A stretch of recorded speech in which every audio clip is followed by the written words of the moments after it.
kitab kita itulah Jalan Sehala Menuju ke Syurga, Al-Imam Al-Qurtubi rahmatullahi alaihi, seorang tokoh besar yang telah meninggal 671 Hijrah. Namanya Abi Abdullah Muhammad bin Ahmad bin Abu Bakar Al-Qurtubi, meninggal 671 Hijrah. Tajuk hari ini, orang yang lupa maut kerana panjangnya angan-angan dan kelalaian. Al-Fatihah. A'udzu billahi minasyaitonir rajim. Bismillahirrahmanirrahim.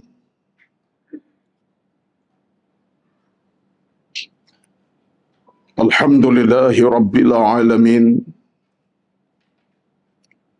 Ar-Rahmanir Rahim, Maliki yaumiddin.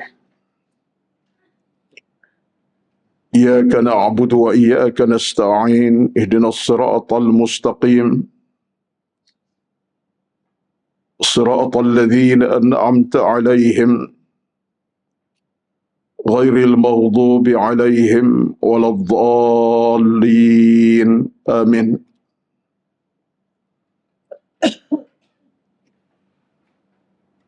السلام عليكم warahmatullahi wabarakatuh.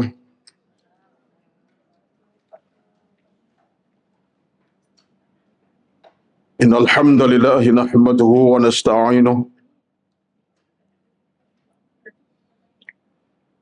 wa nastahdihi wa nastaghfiruh wa na'udzu billahi min syururi anfusina wa min sayyiati a'malina. من يهده الله فلا مضل له ومن يضلل فلا هادي له. أشهد أن لا إله إلا الله وحده لا شريك له وأشهد أن محمدا عبده ورسوله صلاة وسلاما على حبيبنا المصطفى صلى الله عليه وسلم وعلى آله من اهتدى. ربنا افتح بيننا وبين قومنا بالحق وأنت خير الفاتحين. اللهم أحسن عاقبتنا في الأمور كلها وأجرنا من خزي الدنيا وعذاب الآخرة.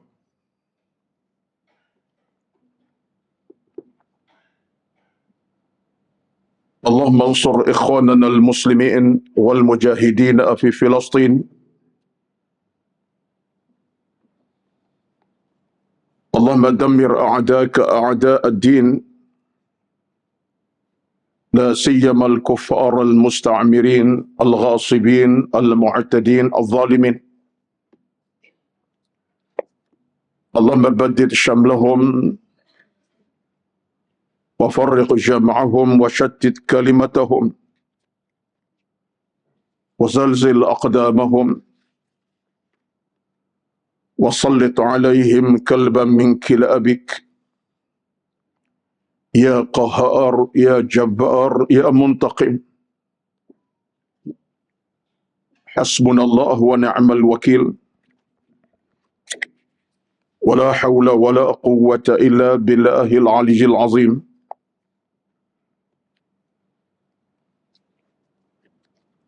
اللهم زدنا علما نافعا ورزقا طيبا وعملا متقبلا. لا إله إلا أنت سبحانك إنا كنا من الظالمين. اللهم رب اشرح لي صدري ويسر لي أمري واحلل عقدة من لساني يفقه قولي يا رب العالمين. أما بعد، أعوذ بالله من الشيطان الرجيم. إن الله اشترى من المؤمنين أنفسهم وأموالهم بأن لهم الجنة. Yang bermaksud sesungguhnya Allah membeli daripada orang-orang yang beriman akan jiwa raga mereka dan harta benda mereka dengan balasan syurga yang akan mereka beroleh. At-Taubah ayat 111. Dalam ayat yang Allah juga berfirman, "Wa minan nasi man yashri nafsahu ibtigha'a mardatillahi wallahu ra'ufun bil 'ibad."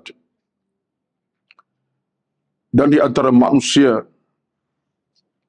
ada yang mengorbankan dirinya kerana mencari keridhaan Allah, dan Allah menyantuni hamba-hambanya dengan santunan yang sebaik-baiknya.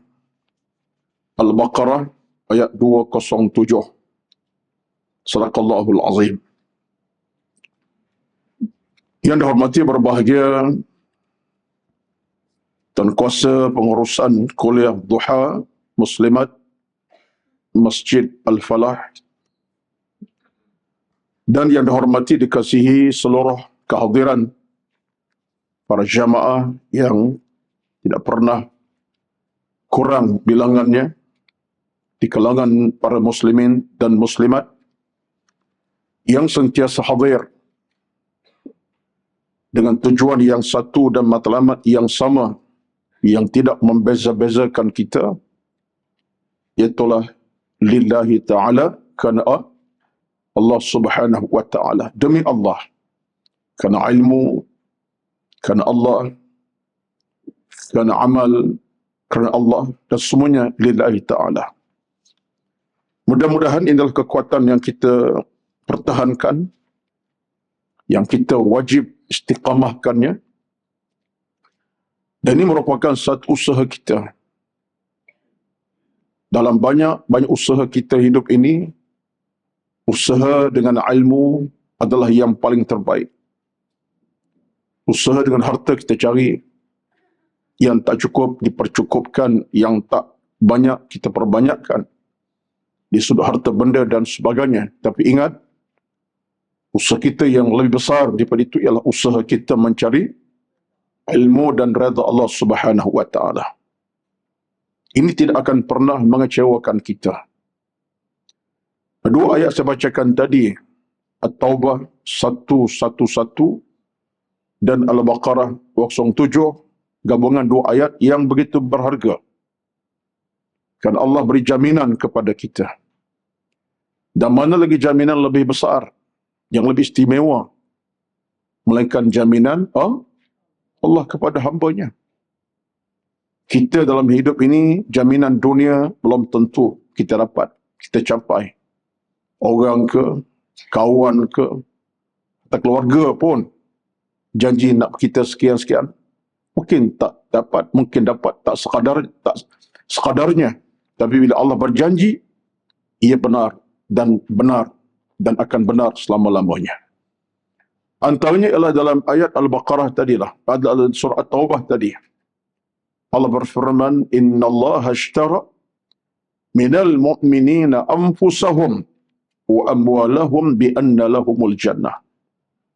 Allah beli daripada hambanya jiwa raga dan harta benda mereka dengan bayaran syurga. Dua perkara inilah yang kita miliki.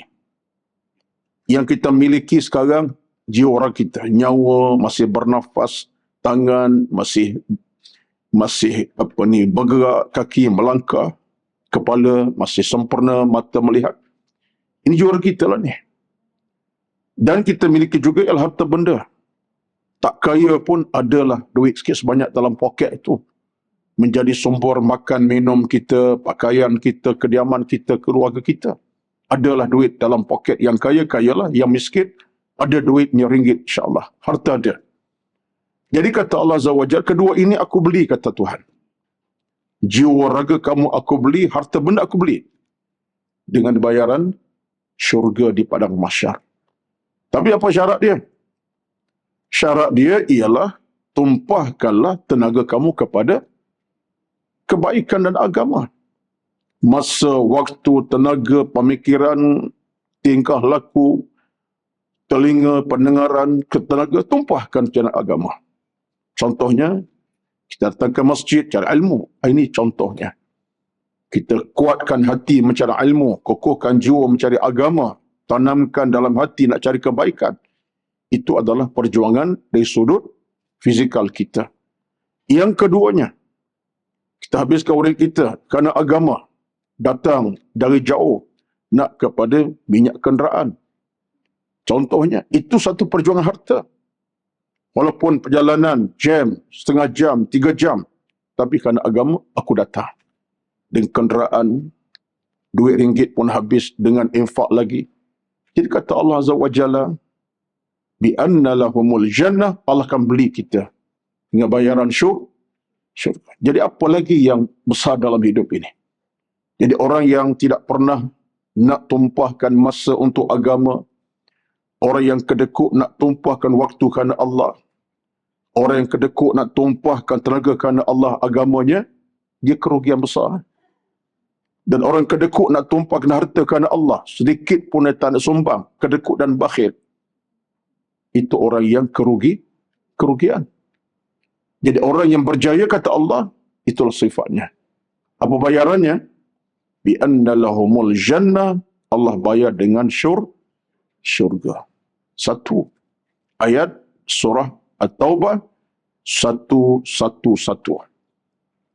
Ayat yang kedua saya bacakan tadi, yang ada maksud yang lebih kurang sama ayat pertama tadi, Taubah, ayat Al-Baqarah 207. Apa kata Allah? Wa minan nasi man yashri nafsahu ibtigha'a mardatillahi wallahu raufun bil ibad. Ada kalangan hamba-Ku, kata Allah, ada. Maknanya ada yang tak buat, ada yang buat. Apa ceritanya?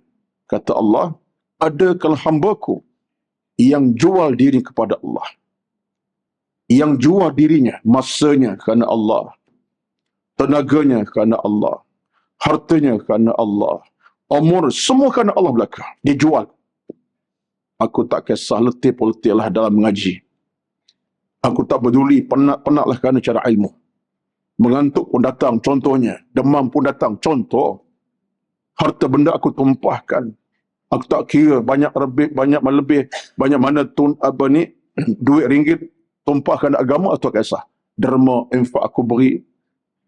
Sekata Allah Azza wa Jalla, ada kalangan hamba yang jual diri kepada Allah dengan harta benda, dengan masa, tenaga, waktu, dengan wang ringgitnya. Apa kata Allah Azza wa Jalla? Kata Allah Azza wa Jalla, wallahu raufun bil ibad. Allah akan santuni hambanya. Allah akan santuni kita. Allah menyantuni hambanya dengan santunan yang sempurna. Rahmat dapat, redha dapat, syurga tercapai, berkat dapat. Mana tidak akan kecewa. Allah santuni kita dengan santunan yang begitu sempurna. Dunia lagi bahagia, tenang, seronok, berkat. Di hari akhirat, syurga menanti. Jadi dua ayat ini gabungannya menarik sekali. Al-Baqarah 207 dan At-Taubah 111 tadi. Dan ada sejarahnya tersendiri. Kalau yang kedua tadi, surah Al-Baqarah 207, berkait dengan seorang sahabat Nabi yang dikenal dalam sejarahnya. Siapa agaknya? Dia orang Rom. Siapa? Dia orang Rom. Apa tak dengar? Suhaib bin Sinan Ar-Rumi radhiyallahu anhu. Saya tanya dulu nak tahu ilmu ada rupa-rupanya. Alhamdulillah lah. Berkait dengan seorang sahabat bernama Suhaib bin Sinan Ar-Rumi. Suhaib bin Sinan, dia orang Rom. Bukan orang Mekah asal. Dan bukan Arab pun. Rom, bukan Arab. Tapi datang ke Mekah seorang diri dengan tujuan nak cari kehidupan yang baru. hidup dalam keadaan tak ada keluarga di Makkatul Mukarramah. Semangatnya tinggi nak cari hidup yang menenangkan. Akhirnya bertemu dengan Nabi SAW. Nabi ajak kepada agama, dia terus terima. Akhirnya dengan kesungguhannya, dengan kebijakannya, dengan kepandainya, dia jadi orang kaya di Mekah. Dia meniaga, untungnya makin banyak, makin banyak. Menjadi salah seorang orang kaya di Mekah. Kaya di Mekah, belum Islam lagi tu. Dengan kebijakannya, kepandaiannya, dengan kesungguhannya. Orang kaya. Hartanya melimpah ruah. Meluk Islam pula, lagi kaya. Kaya harta, kaya ilmu dan iman. Dan dia seorang yang hebat. Melimpah ruah kekayaannya. Bersama Nabi, sepanjang Nabi di Makkatul Mukarramah 10 tahun itu. Dalam tekanan, dia bersama Nabi. Dalam kepayahan Nabi alam, dia bersama Nabi. Tak tinggal Nabi SAW. Tapi dia tetap berniaga dan mencapai kejayaan dan kekayaan. Itulah kecerdikannya. Dan Nabi dah hijrah ke Madinah, dia tidak dapat segera hijrah. Ialah sebab dia peniaga, dia ada urusan perniagaan, dia teruskan urusan perniagaannya. Nabi hijrah ke Madinah. Dan lama-kelamaan hatinya berasa tidak berapa selesa dan tenang. Nabi hijrah ke Madinah. Aku ni duduk di Mekah dalam keadaan Nabi dah tak depan mata. Melekat hati dengan Nabi, dia keputusan. Keputusannya, mutlak. Apa keputusannya? Aku nak tinggalkan Mekah, nak ke Madinah. Hijrah. Bertemu Nabi di Madinah. Berat hijrah tu sebab hartanya melimpah ruah di Mekah tu. Geran tanah pun nama dia. Lekas memegang hak dia. Kaya raya. Tapi sahib memberikan kata putus dalam diri sendiri, aku akan hijrah. Lalu satu hari dia ambil keputusan berhijrah dengan kuda yang ditungganginya. Akhirnya dia berburu dari belakang. Bila orang Mekah tahu yang dia dah hijrah meninggalkan Mekah sebagai orang kaya. Orang Mekah bergantung kepada dia. Di sudut harta benda banyak-banyaklah bantuan diberi kepada orang Mekah tu. Banyak bantuan diberikan kepada orang Mekah. Bila orang Mekah tahu dia hijrah, mereka berburu dari belakang. Hinggalah boleh terpaksa sembunyi satu bukit di jalanan, ditangkap, bawa balik ke Mekah. Lalu mereka tanya Suhaib, wahai Suhaib, pasal apa kamu nak hijrah kepada Muhammad ni? Kamu ni orang Rom, bukan orang Mekah pun. Duduk Mekah ni. Berniaga di Mekah ni. Kami tak larang berniaga. Tak payah pergi ke Madinah sama Muhammad itu. Kekal duduk di Mekah ini. Harta kamu Muhammad di Mekah. Kamu buat kaya raya kalangan kami. Dah banyak tolong bantu kami. Suhaib dengan tenang, tanpa keluh kesah menyatakan, izinkan aku untuk berhijrah ke Madinah. Aku tinggalkan semua harta di Mekah kepada kamu. Tinggalkan. Aku tinggal. Aku tekan bawa mereka kuda aku tumbang. Itu saja. Yang aku nak bawa kuda aku tunggang ini dan tak ada aku nak bawa, melainkan semua harta aku tinggal pada kamu. Dengan shop lotnya, dengan tanah-tanah, ambillah. Kalau ada harta bernama binatang, takkan ambillah semua sekali. Kalau ada kuda, kambing, ambillah. Tak ada masalah. Suhaib kekal nak hijrah dengan sebatang tubuhnya. Sebatang kara lah. Dah bila macam tu, orang Mekah tak halang lah. Nak pergi-pergi lah kalau begitu. Ya kami takut kau bawa harta ke Madinah. Dan nak pergi sebatang, kau pergilah. Kami tak larang. Kamu pun orang Mekah, kamu ni orang asing. Pergilah. Maka Suhaib dengan hati yang penuh khusyuk, tawadhu', ikhlas. Tak ada semangat kecuali kerana Allah. Harta benda ditinggalkan, kaya ditinggalkan semata nak jumpa Nabi di Madinah. Bersama Nabi di Madinah. Hijrah. Dia hijrah. Akhirnya Allah turunkan ayat ini. Turun ayat tuan-tuan. Turun ayat Al-Baqarah 207. Wa minan nasi man yashri nafsahu ibtigha'a mardatil. Allah puji. Ada kalangan hamba Allah yang jual diri kepada Allah. Harta benda ditinggal kerana Allah Azza wa Jalla. Maka Suhaib diangkat pujian Allah dalam ayat ini tentang dia. Allah santuni Suhaib dengan santun hebat. Berkat, rahmat, redha bersama dia. Dia tak miskin. Walaupun harta tak dibawa bersama, tetap dianggap makhluk yang mulia dengan keimanan kepada Allah. Itulah Suhaib dirakam dalam surah ini. Dan kita ambil iktibarlah. Walaupun surah ini ayat tentang Suhaib, tapi maksudnya kepada kita. Dengan maksud yang lebih mendalam kepada kita, saat kita boleh cari kebaikan pahala dengan usaha kita, dengan umur kita, dengan tenaga kita, kita boleh buang ke tepi rasa-rasa yang tak berapa elok dalam hidup, nak berehat, memanja, cari ilmu, kita tolak ke tepi hal keduniaan, cari agama. Itulah orang yang Allah santuni. Kita termasuk. Sebagaimana Allah santuni siapa tadi? Suhaib bin Sinan Ar-Rumi radhiyallahu anhu. Itu contoh yang jelas. Betul kita pada tuan-tuan sekalian. Jadilah kita hamba Allah yang ada nilai, yang ada sesuatu yang namanya value dalam beragama kita. Hari ini kita yakin, kita percaya dalam waktu yang masih kita ada, lagi hayat di kandung badan, ditambah ilmu yang kita cari, iman yang kita pasak dalam hati dada kita, insya-Allah mudah-mudahan kita semua dalam rahmat Allah Subhanahu wa taala. Hidup yang berkat, amal yang diterima, hidup yang diradai Allah Subhanahu wa taala.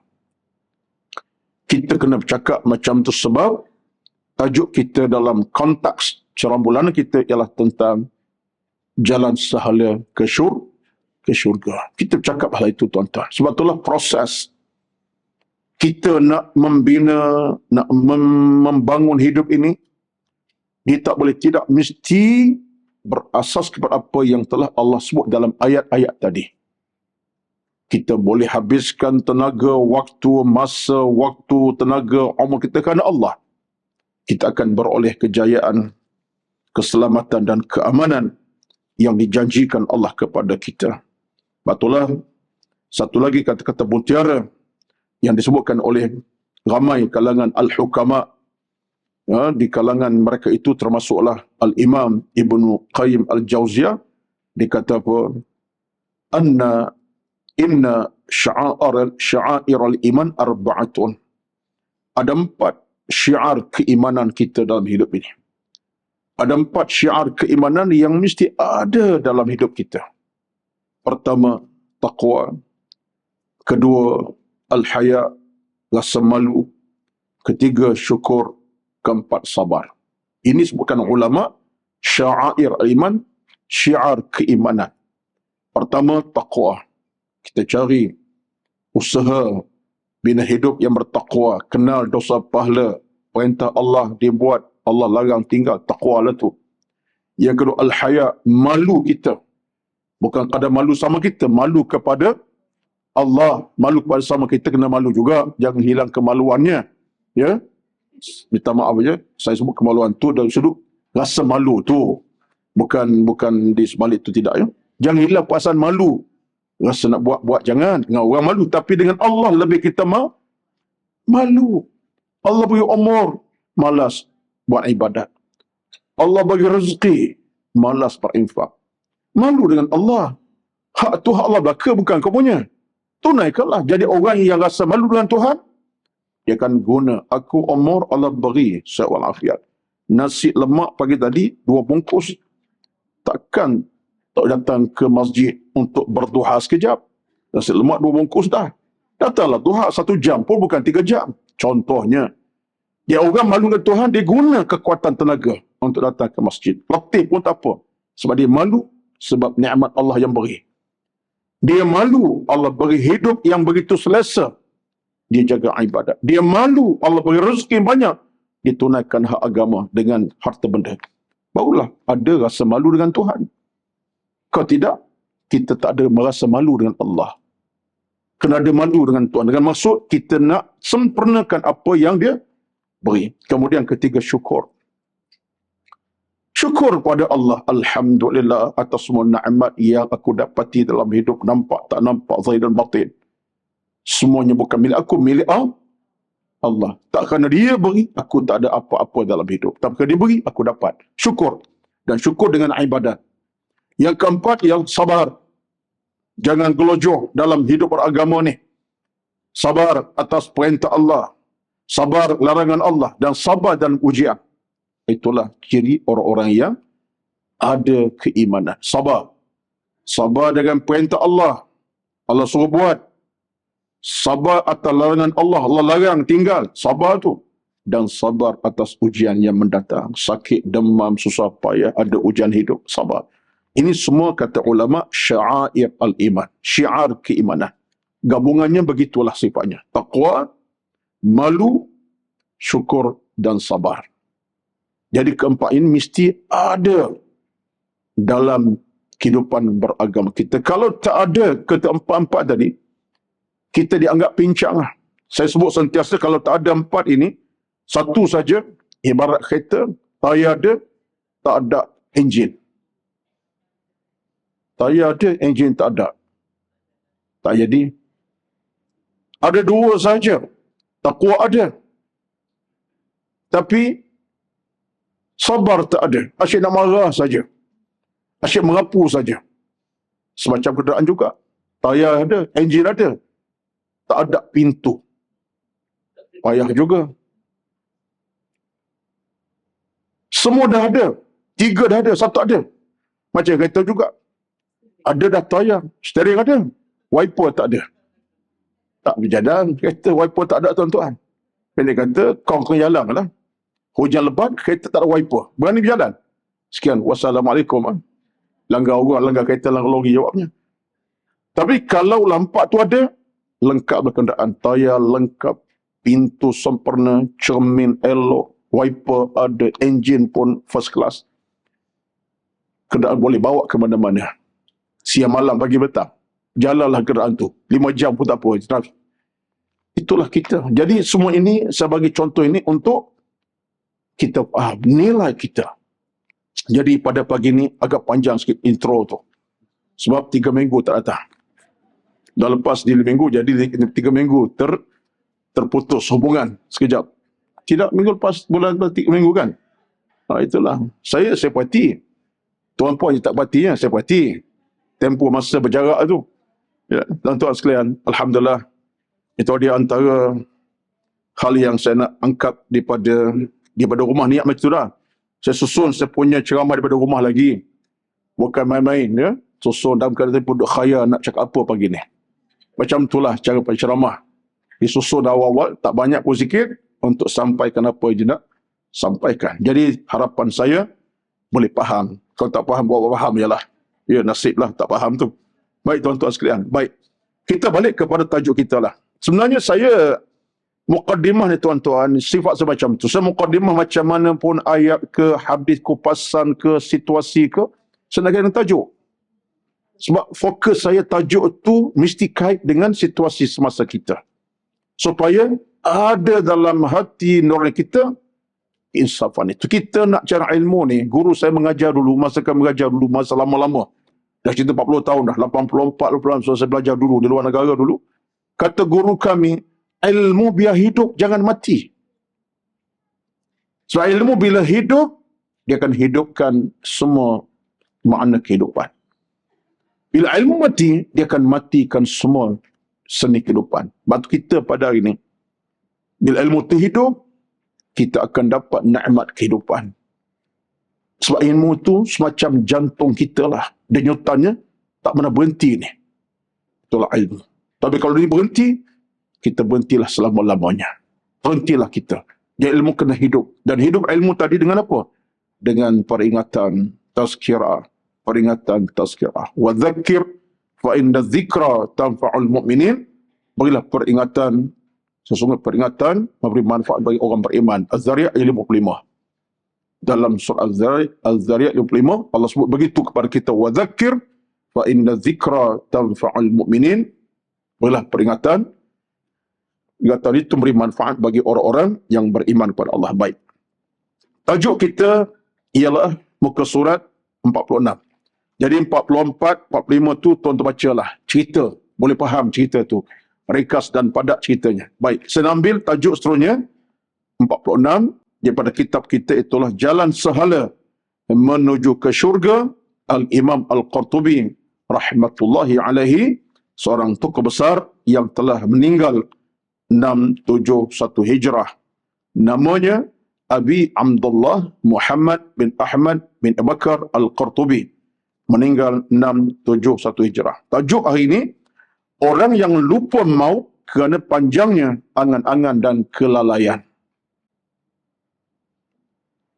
Abu Hutbah Ibrahim bin Hutbah berkata, Anas bin Malik meriwayatkan kepada kami, beliau mengatakan bahawa Nabi telah bersabda, penghantar jenazah diawasi oleh malaikat, mereka sedih dan gundah, sehingga bila mayat letak di kubur, mereka pulang.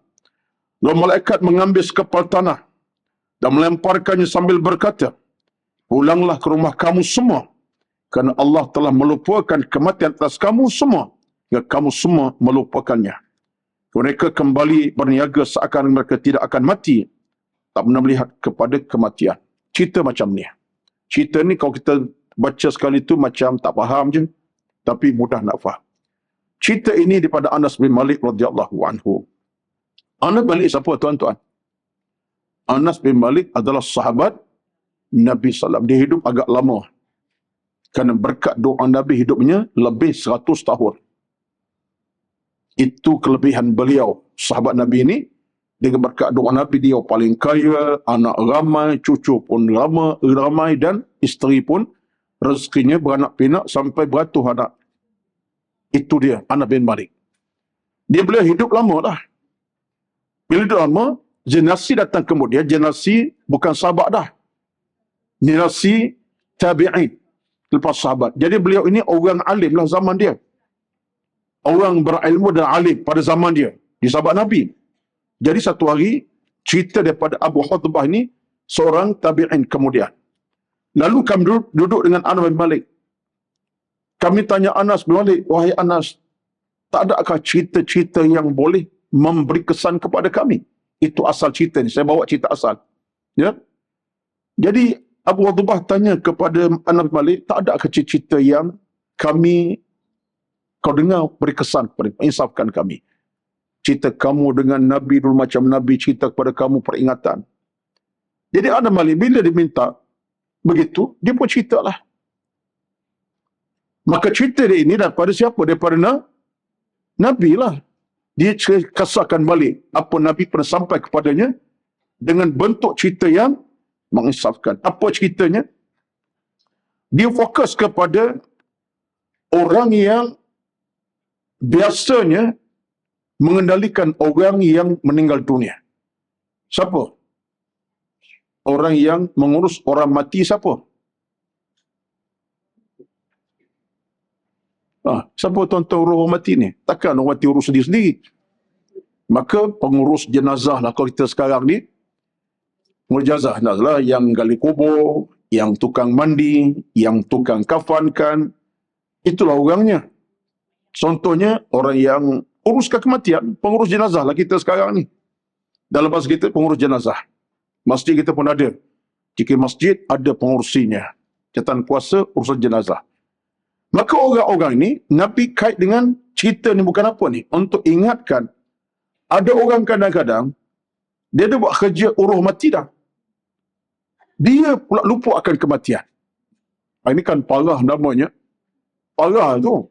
Orang duk uruskan kematian, dia mandikan jenazah, dia kafan jenazah, dia bawa jenazah keliling turun pun dalam kubur untuk urus bermuyat. Tiba-tiba boleh lupakan kematian. Sampai dia tak ingat kematian, menyebabkan dia buat benda-benda yang pelik-pelik. Jadi Nabi nak tegur lah ni. Hadis ni datang daripada Anas bin Malik ni. Cerita balik, di mana manusia bila ada kelalaian, masalah hidupnya. Jadi ceritanya, serengkas begitulah. Tapi apalah saya nak sebut kepada tuan-tuan. Lalu kata Nabi kepada dia, kata Anas, Nabi cerita tentang orang yang penghantar jenazah kubur. Diurus jenazah hantar kubur dalam keadaan kata Nabi dalam hadis ini, bila selesai kaum ini semua sekali, dia telah selesaikan tugasannya, urus jenazah yang telah meninggal, maka dia pulang ke rumah. Dalam keadaan, bila dia pulang ke rumah itu, kita tak bincanglah tentang malaikat ambil kesempatan itu, kita tak bincanglah, saya tak nak bersebut itu. Tapi maksud ialah, patutnya dia dalam keadaan dia dikubur, dia tengok orang telah mati, dia tengok jenazah dikebumikan, kesannya mesti mendalam, bukan takut nak tidur malamnya, tapi keinsafan datang. Aku hari ini urus jenazah. Kadang-kadang urus jenazah bukan seorang, 3 orang kadang satu hari pun ada. Yang meninggal di kawasan itu 3 orang sekaligus. Jadi pula pagi urus, tengah hari urus, malam pun urus lagi. Orang yang sama. Masya Allah tu tuan-tuan. Tapi akhirnya kata Nabi, ada orang yang dalam dia urus jenazah, dia pulang ke rumahnya, dalam keadaan dia pulang tanpa mengambil iktibar, dia lupa apa dia lakukan. Kata Nabi SAW, ini hadis Anas Malik, kemudian mereka kembali berniaga seakan mereka tidak akan mati. Yang jenis berniaga, dia berniaga dengan cara tipu orang. Yang jenis berjual beli, dia memang asalnya tolong orang urus jenazah ni. Tapi kalau dia berniaga, tipu orang. Dia berniaga sampai lupa nak sembahyang. Dia berniaga sampai lupa waktu solat. Contohnya. Jadi kata Nabi, orang ni adalah orang yang kerugian. Al-ibrah, depan ni tak ambil. Sedangkan dalam agama ni tuan-tuan, al-ibratu ibrah itu kata para ulama apa dia? Al-ibratu imamul muttaqin. Ada ulama yang kata demikian. Ibrah itu adalah penghulu kepada orang bertakwa. Pas kita ni tuan-tuan sekalian, kalaulah dengar berita kematian, tengok orang mati, ziarah orang mati, ke kubur lagi, tapi tak insaf juga. Inilah golongan yang Nabi sebut, orang ni orang lupa hakikat yang sebenarnya. Makin teguran ni. Kena faham, ini adalah bersifat teguran daripada Anas bin Malik bila diminta cerita daripada cerita yang pernah dia dengan Nabi sampaikan. Baik. Itu sahaja ceritanya. Tak panjang pun, tapi maksud cerita ini ialah ada orang yang urus jenazah sampai liang lahat, dia balik ke rumahnya, ke kediamannya, urusan hariannya, dia lupa tentang apa yang dilakukan. Maka dia buat kerja-kerja yang tidak berfaedah. Kalau berniaga menipu orang, jual beli, tipu pelanggan, contohnya. Jadi ini semua merupakan teguran daripada Nabi, daripada Anas bin Malik radhiyallahu anhu. Baik. Diriwayatkan bahawa ketika Allah mengusap belakang Nabi Adam alaihi salatu wassalam, kemudian keluarlah anak cucunya, maka pada masa itu malaikat berkata, "Ya Allah, bumi tidak cukup menampung mereka." Allah berfirman, "Aku akan menjadikan kematian." Malaikat berkata lagi, "Ya Allah, hidup tidak akan tenang bagi mereka." Allah berfirman, "Aku akan mencipta harapan bagi mereka." Ini satu cerita lagi. Imam Qurtubi tuan, dia bawa cerita-cerita yang agak falsafah sikit. Maksudnya agak umum, tapi maksud tersirat. Cerita yang dirakamkan Qurtubi terbagaimana Nabi Allah Adam ketika Allah ciptakannya. Soal cerita Allah usap belakang batu, saya tak nak ceritalah tentang cerita begitu. Tapi ketika Allah cipta Adam itu, Allah cipta Adam dengan keturunan, betul tak? Daripada Adam keturunannya, seorang-seorang sampai kepada peringkat kita ni tersebar. Lalu antara berita yang berlakunya adalah riwayat yang panjang, ya. Saya tak ambil riwayat itu untuk dibaca di sini, walaupun ada catatannya yang saya catat daripada kitab yang lain. Tuan-tuan sekalian, lalu malaikat kata kepada Allah Azza wa Jalla, "Wahai Tuhan, umat Nabi Adam ni akan ramai ni. Sebab keturunan Nabi Adam ni keturunan akan terus berterusan. Kita hari ini tuan-tuan sekalian, Bertambah bilangan kita daripada mana ni? Daripada Nabi Adam dan ibu kita Hawa radhiyallahu anhuma. Dan bilangan kita ini bukan kecil. Bilangan penduduk dunia sekarang berapa? Siapa tahu? 8 bilion. Lebih kurang lah. Dalam 7.98 lah. Kalau angka yang saya baca tu 7.9. Orang Islam saja 2.7 bilion. Yang berbaki ialah yang ada agama tak ada agama. Kalau hari ini penduduk dunia 8 bilion, 8 bilion ni siapa ni? Keturunan siapa ni?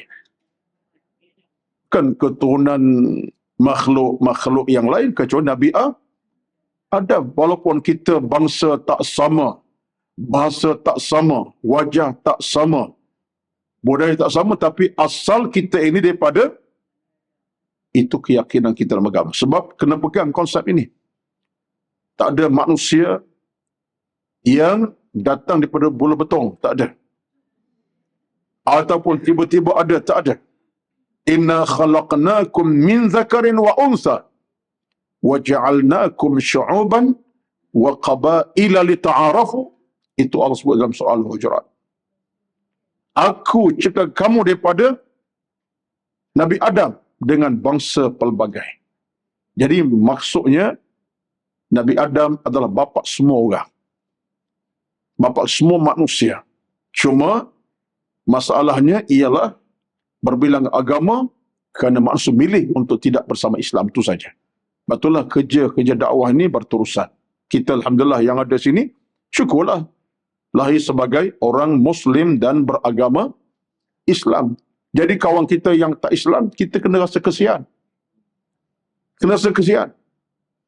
Dengan harapan kita satu hari, mereka akan masuk ke dalam agama yang benar ini, walaupun sesaat insyaAllah. Selamat daripada bencana alam masyarakat. Itu harapan kita. Betullah saya sebut sentiasa, kita ada amanah dengan orang bukan Islam. Ada amanah bukan Islam. Apa amanahnya? Dakwah dan mengajak kepada agama. Bukan kita maksa, tapi tunjuklah contoh. Kita boleh nak berceramah, tak boleh nak bercakap banyak kerana ilmu tak ada. Bagi contoh perbuatan yang baik, akhlak terpuji. Okey itu. Nak bercakap tak boleh. Tak ada ilmu yang cukup di dada nak bicara Islam secara komplit. Tapi tunjuk akhlak terpuji. Watak, sikap, perangai, cara hidup kita. Supaya orang Islam, orang Muslim bukan akan terkesan. Tengok kita, dia tahu kita ni orang baik dan agama kita agama yang baik. Sekurangnya. Itu yang kita nak. Jangan bermusuh sampai peringkat kita cerca-cela agamanya. Tak boleh dalam Islam. Jangan kita cela. Apalah agama bodak ni. Dengan Tuhan puak buncitnya, kepala botaknya. Kita tak terima agama satu hal, tapi mencela. Tak boleh. Allah larang Quran, la tasubbul ladzin. Kamu jangan cela agama orang. Tapi kamu kena ada amanah untuk mengajak kepada Islam. Dengan tak boleh bercakap watak kita. Berapa ramai hari ini orang meluk Islam kerana waktu berkawan. Berjiran dengan kawan Islam dah belas tahun. Satu orang meluk Islam. Tidak mapak dia, anak dia. Sebab kesan daripada hubungan baik. Bagi tengok watak kita, cara cakap kita, cara hidup kita, cara kita bermuamalah, yang gunakan kita, akhirnya ada kesan.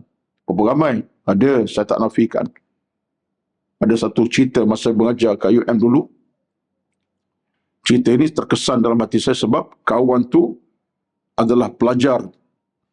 Dan kesan dia kesan berduduk berkawan dengan pelajar Muslim kita di asrama, akhirnya minta masuk Islam. Jumpa saya peribadi tu. Bukan kerana faktor lain, kerana duduk sama dengan kawan seasrama. Kawan tu pagi-pagi dah bangun, akhlaknya baik, ada bantuan diberi. Kalau makan, dia bayarkan dulu. Dia sentiasa tunjukkan contoh yang baik, bantu kawan tu dalam pengajian. Kawan tu akhirnya asalnya Hindu, nak masuk Islam. Jumpa saya tu. Pelajar tu bawa kepada saya dan bincang macam mana. Bukan faktor berkawan saja. Tertarik. Jadi banyak cerita-cerita yang kita dengar dan kita tengok sendiri. Kesan tu. Alhamdulillah kalau tuan-tuan semua ni pada pagi ni boleh seorang saja bawa kepada agama Islam. Tak perlu ramai. Seorang je. Kata Nabi, apa kata Rasulullah? La an yahdiyallahu bika rajulan wahidan khairul laka min humurin na'ami. Siapa yang boleh bawa orang pada agama Islam dengan sebab dia orang tu meluk Islam, bersyahadah, kata Nabi dapat satu kelebihan lebih daripada kuda belang yang mahal harganya. Sebab zaman Nabi itu antara binatang yang mahal kuda belang, harganya mahal. Itu satu bayangan menunjukkan pahala yang besar. Saya sendiri dah ada ramai dah saya syahadahkan, alhamdulillah lah. Dapat pahala 2-3 orang tu lebih lah saya rasa. Ada berapa kita ada. Saya ingat bukan tak ada ni, cuma tak berapa ramai yang dapat. Ya. Bahawa kita bergalda sahabat kita Islam, tuan-tuan, kalau boleh kita nak syahadahkan dia, asyhadu an la ilaha illallah, kita syahadahkan dia, Allahu Akbar. Saya ingat pengalaman saya dengan budak Hindu tu, disyahadah di bilik saya tu, saya menangis. Saya ingat tak berjam-jam, bukan menangis sekejap, sebab kita terasa tu kita selamatkan satunya nyawa. Bukan kecil harganya. Sebab itulah kalau dengar orang Muslim kan, automatically dia punya air mata tertumpah. Bila sahabat kita sebut asyhadu alla ilaha illallah dalam keadaan kepayahan itu, kita sebut terjemahan pula, air mata akan tumpah. Sebab kita rasa satu kemenangan besar rezeki itu. Kerana seorang insan kembali pada fitrah asalnya. Dia revert kepada agama yang sebetulnya. Itu satu kemenangan baik. Ke situ saya sebab nak cerita tuan-tuan sekalian, hal malaikat tadi sebenarnya. Ceritanya kita balik sekejap, masa tidak mengizinkan, kita sambung lagi insya-Allah. Malaikat sebut pada Allah, "Hei Allah, cuadam ni ramai ni, nanti berbilion, dah betul pun bilion. Sekarang 8 bilion, kita tak tahu, setahun yang datang mungkin 10 bilion, lebih ramai lagi." Baik. Jadi kata Allah Azza wa Jalla, apapun bila sampai masa manusia ini akan alami kematian, aku akan jadi kematian. Maksudnya, kehidupan manusia tidak akan kekal. Semana pun masih hidup, dia akan alami tempoh kematian. Jadi waktu lah kita hari ini pun kita faham tu tuan-tuan. Kita ada keluarga yang begitu besar. Ratusan anggota keluarga kita. Tapi kekal beratus ke? Tak. Kurang 2, kurang 3. Datang seorang, kurang 5. Datang 2, kurang 10. Yang pak saudara, mak saudara, semua tak ada dah. Kecuali yang ada seorang tu je. Yang sepupu-sepapat kita 20 orang, tinggal 3 orang. Tapi datanglah keluarga yang baru pula. Tapi manusia tidak akan kekal. Akan datang kembali. Kematian itu tanda apa tu? Tandanya bahawa Allah Maha Kaya, Maha Agung, Allah tidak kekal manusia selama-lamanya. Jadi kata Allah dalam Quran, dalam firman-Nya kepada Nabi Adam, kepada malaikat, aku akan kematian. Manusia dah kekal, akan mati. Sebab tu ada ulama yang kata, ini sambil pandangan yang lain daripada, tuan-tuan, saya ingat buku ni, tuan-tuan ada pengajian di sini tak?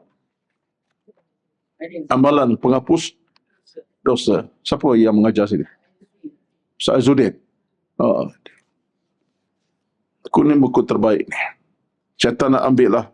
Ingat, tapi dalam buku ini ada satu catatan penting, saya tengok page mana, disebutkan oleh pengarang kitab Imam Ad-Daibah ini. Dia kata, sebenarnya kematian itu adalah suatu rezeki bagi orang beriman. Kematian rezeki bagi orang beriman. Kok mana tu? Betul tak? Betul ke? Ya. Sebab orang beriman, bila dia sampai masa mati, itu satu rezeki. Dia mati dalam redha Allah Azza wa Jalla. Orang beriman bila mati satu rezeki, kata Imam Ad-Daibah. Ada catatan dalam buku ni. Saya tak ingat page mana, tapi bacaan saya lah. Buku saya baca sentiasa ni. Sebab ini taubat. Isu taubat kan? Menarik. Orang beriman, kematian rezeki. Sebab, bila kita mati dalam iman, sempat bertaubat, dan taubatlah terima, tak rezeki ke tu? Rezeki lah, dengan maksud kita dimatikan Allah dalam keadaan kita tengah buat kebaikan. Cuma nak faham tu payah. Ustaz, rezeki kok mana Ustaz? Hidup lama lagi patutnya. So memang kita macam tu. Siapa nak mati angkat tangan? Kita bakal doa ramai-ramai hari ni. Tapi saya tak nak mati lagi. Tak ingat saya nak mati ke? Jangan. Tapi tak tahulah, kalau saya mati kemudian, puan mati awal boleh jadi. Saya lewat, puan-puan dulu. Ataupun saya lambat lagi, puan-puan pergi awal. Begitulah keadaan. Tapi hakikat kematian, siapa yang tak nak? Semua tak nak. Tapi dalam pepatah agama, kematian orang beriman satu rezeki. Sebab kematiannya dalam rahmat Allah. Terutama kata Imam Ad-Daibah, dia mati dalam dia ketika diampun dosa oleh Allah Subhanahu wa taala. Saya tak pasti dalam page berapa, tapi tak inilah antaranya. Sepatah disebut.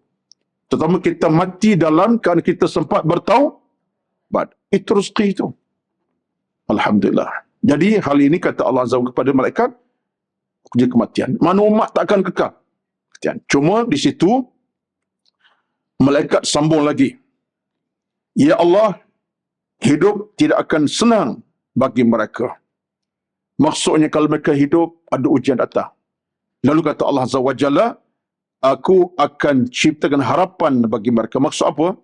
Harapan tersebut adalah rahmat Allah daripada Allah yang bangkitkan semangat bagi manusia untuk memberi kehidupan dengan baik. Dan maksudnya ialah Allah janji kepada malaikat, kalangan hamba Allah ramai ini, aku akan jadi mereka mati, tapi dalam mereka belum mati, aku beri mereka rahmat. Ada harapan. Betul sebutkan tadi, orang buat salah, dia mohon taubat. Orang kurang ilmu, tambahkan ilmu. Orang jahil, carilah agama. Itu harapan tu sebenarnya. Betul kata pengarang kitab, harapan sebut adalah rahmat daripada Allah, membangkitkan semangat bagi manusia dalam kehidupan, ditetapkan urusan manusia, menjadikan seorang itu giat bekerja. Jadikan seorang itu tambah rajin dalam beribadat. Tengok. Jadi Allah jadikan kita ini, ramai macam mana pun, tak akan kekal, tapi dalam suasana itu, kita Allah berikan rezeki untuk beribadat kepadanya. Tuan-tuan, kesimpulan. To be continued insyaAllah. 2 minggu lagi. Tapi kesimpulan akhir saya, cerita ini, secara falsafahnya, nak digambarkan Imam Qurtubi tentang kita ini, kalau kita ada kekuatan dalam hidup kita dengan agama, itulah kekuatan kita. Harapan kita pada Allah besar dan tinggi, tebal dan meluas. Rahmat Allah tu banyak, perlu kita hidup dalam keadaan macam mana pun. Betullah, kita hidup ini, antaranya kalau saya mukadimah awal tadi, dengan cerita bagaimana kita kena jual diri kepada Allah Azza wa Jalla. Kita jual tenaga kita, jual waktu kita, jual semua kerana Allah akan beli. Allah beli. Tambahan pula kita ada 4 syiar tadi dalam agama. Hidup kita dengan taqwa, hidup dengan rasa malu kepada Allah, hidup dalam kesyukuran yang membara, hidup dengan sabar yang setia hidup insya-Allah. Mudah-mudahan Allah berkati kita. Tikkan dulu, to be continue insya-Allah. Bersambung dalam ceramah akan datang insya-Allah. Wallahu a'lam. Ada soalan? Okey, jangan panjanglah.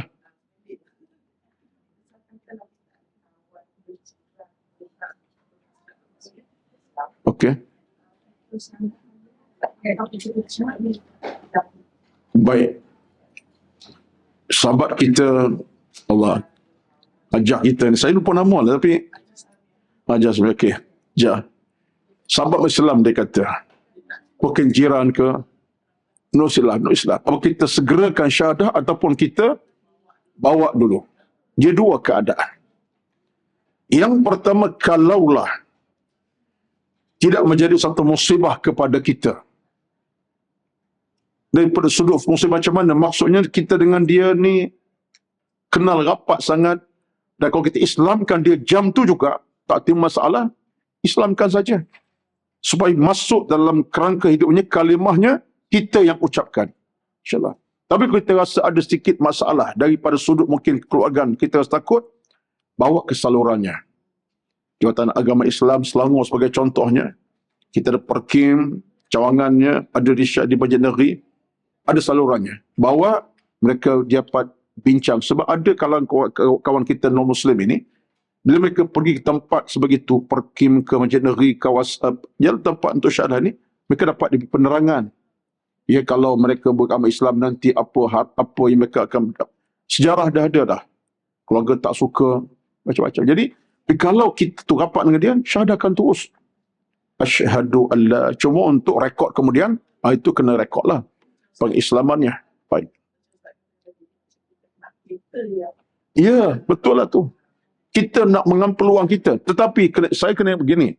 Kita kena buka sikit minda kita. Sekalipun kita tak syahadahkan dia, tapi saluran tu daripada kita. Itu pahala juga tu. Dia nak Islam kerana kita. Cuma kita syahadah dia, orang syahadah. Tapi kita dapat pahala yang tak kurang.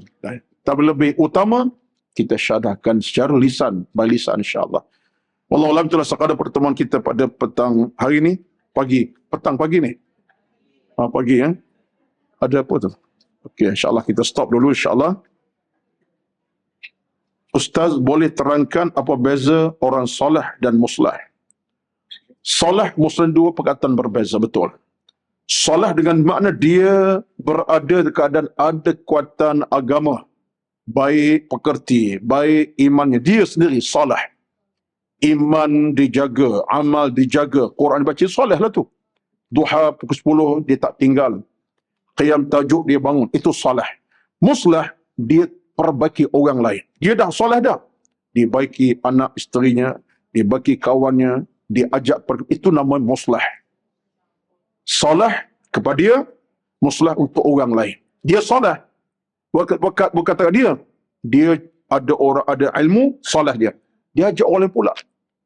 Kita sambung ubah, buat kebaikan. Itu nama muslah, membaiki orang lain. Itulah maksudnya solah dan muslah.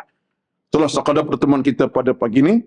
Mudah-mudahan malam besok saya nak ajak tuan-tuan menonton forum perdana langsung malam besok daripada Masjid UI Gombak. Tajuk tentang keluarga, integriti keluarga. Malam besok. Tulan saya lah sebagai panel. Promo lah sikit. Ya. Pukul 9 malam, TV1. Panel Ustaz Hariri sebagai moderator terbilang. Ustaz Muhammad Abdullah Al-Amin. Yang kedua, Ustaz Ruslan Muhammad. Saya tak kenal dia. Yang ketiga, Ustaz Dr. Muhammad Sabir Jamaluddin. Tak kenal. Ini orang baru ya. Tapi orang lama dalam dakwah dah. Cuma tuan tak kenal dia. Dia banyak tulis buku dan dalam bahasa Inggeris pun dia tulis. Sabir. Sekali dimaklumkan. Bismillahirrahmanirrahim. Alhamdulillah Rabbil Alamin. Assalatu wassalamu ala sayyidina Muhammad wa ala alihi wa sahbihi ajma'in. Allahumma inna nas'aluka as-salamata wal 'afwa wal 'afiyata bi rahmatika ya arhamar rahimin. اللهم اغفر لنا ذنوبنا ولوالدينا وارحمهما كما ربونا صغارا والجميع المسلمين والمسلمات والمؤمنين والمؤمنات الأحياء منهم والأموات. اللهم ربنا عليك توكلنا وإليك أنبنا وإليك المصير. اللهم انصر إخواننا المسلمين والمجاهدين في فلسطين. اللهم دمر أعداءك أعداء الدين لا سيما الكفار المستعمرين الغاصبين المعتدين الظالمين. ربنا آتنا في الدنيا حسنة وفي الآخرة حسنة وقنا عذاب النار. Walhamdulillahi rabbil alamin. Wassalamualaikum warahmatullahi wabarakatuh.